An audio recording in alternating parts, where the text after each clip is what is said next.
looking at the MENA region, the lagging region that is indeed having some of the lowest female labor force participation, only 22% of prime working age women compared to the global average of 58. There's also a gap of 9% representation at the political level, and then you look at the entrepreneurship space, and MENA region only has 14% of all SMEs registered for that are created by women, a much lower rate than, of course, for men. And women in MENA, as Kristalina mentioned, only receive 3% of all of the early stage financing that is available for entrepreneurship. So my first question is to our Vice President. Hafez, what is your assessment of these conditions in MENA? Why are women so underrepresented in the region, in the entrepreneurship space, and how do you see the future and the role of the bank in addressing that? Okay, thank you very much, Ayat, and good afternoon, everybody. I'll have to tell you that, like my boss, Kristalina, in my old age, I've become a feminist. And I'll have to explain why. I mean, when I go and talk to the leadership in our region, to the different Arab countries about the need for gender equality, they tell me, oh, Hafez, you've spent too much time out there in the West, in the US, in Europe, and you have lost touch with the realities of our region. And I tell them, no, it has nothing to do with that.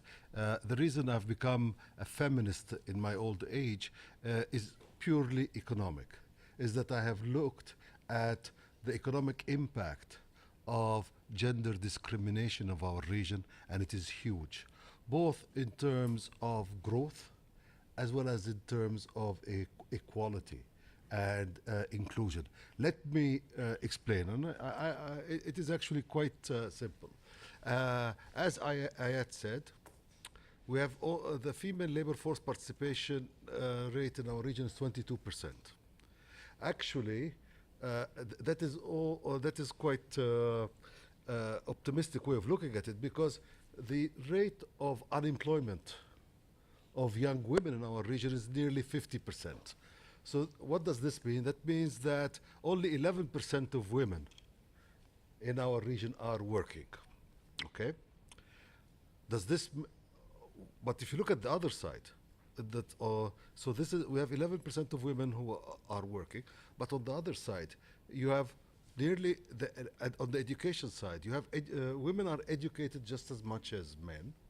And actually, if you look at some of the universities in Tunisia, for example, you have more females graduating from universities than males. So that means that we in Middle East and North Africa are having our girls, taking them to school, teaching them, taking them to university, and then keeping them at home. Does this make sense? Of course not. I mean, so in order to bring about, Kristalina gave you the numbers about the GDP lost because of the lack of female participation. So you can imagine that if only, if we could just move from 11% of the women who are working to 50%, you can see the big jump in terms of production and income in the region. So just as being very, very hard-nosed economist, you have that. But there is another issue also, a bigger issue in our region, which has to do, if you look at our region, you see a lot of instability, a lot of civil strife and problems. And if you look at the causes of this instability, many of it are political and religious and whatnot, but there are also economic and social drivers of instability in the region. And I would say, according to most of our research, a key driver is lack of economic inclusion.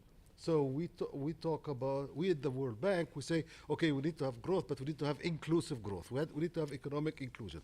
When I go and talk to ministers or presidents in our region and tell them inclusive growth, they tell me, what does this mean? There's a very simple way of thinking about inclusive growth.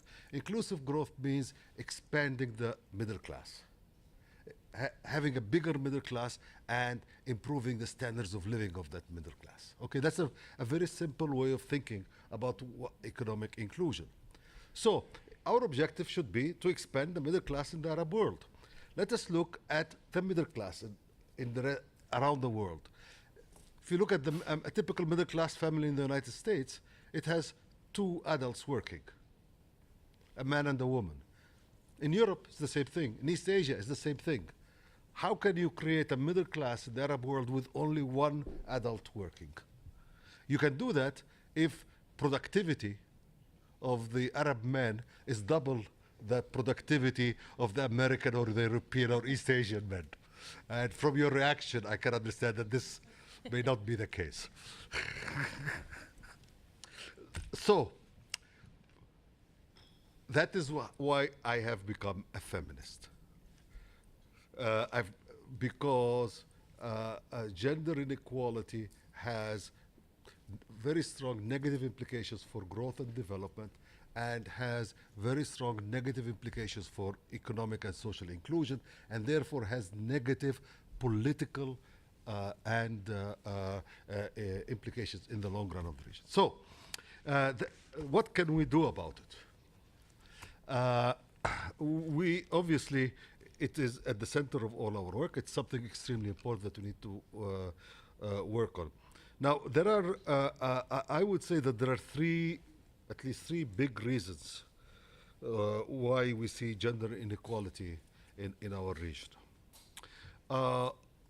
The first reason Kristalina talked about is the legal constraints that face women.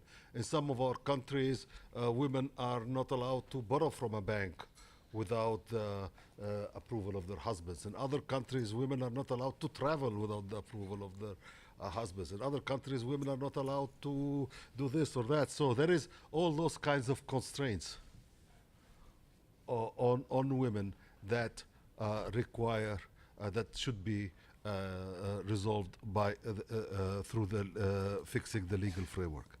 There are also a lot of, we have to be frank with ourselves. Society needs to evolve also. There's a lot of social constraints. I was doing a paper on, with a Japanese colleague actually, on gender inequality in Morocco. And one of the, when we were discussing with some of our Moroccan colleagues, they said, oh, it is religion that is the, Islam is the constraint. But my Japanese colleague told, I was thinking, yeah, maybe they're right. But the Japanese colleague said, no, it's not true. I've done the same study in other Muslim countries. I did the same study in Malaysia, which is also where they're also Muslims, and that is not, and they don't face this constraint. So it is not really the religion, it's the way it's applied, it's the way society is organized. So we need to deal with that. And then another reason, obviously, is just that the economy itself is not organized to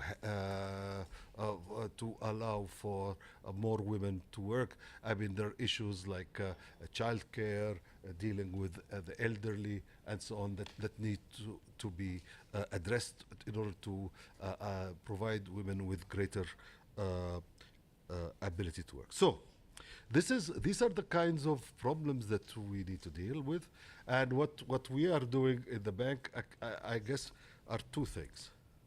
On the one hand, advocacy. So you have people like me walking around saying, you see, I'm an Arab man, but I am a feminist. That is what I call advocacy.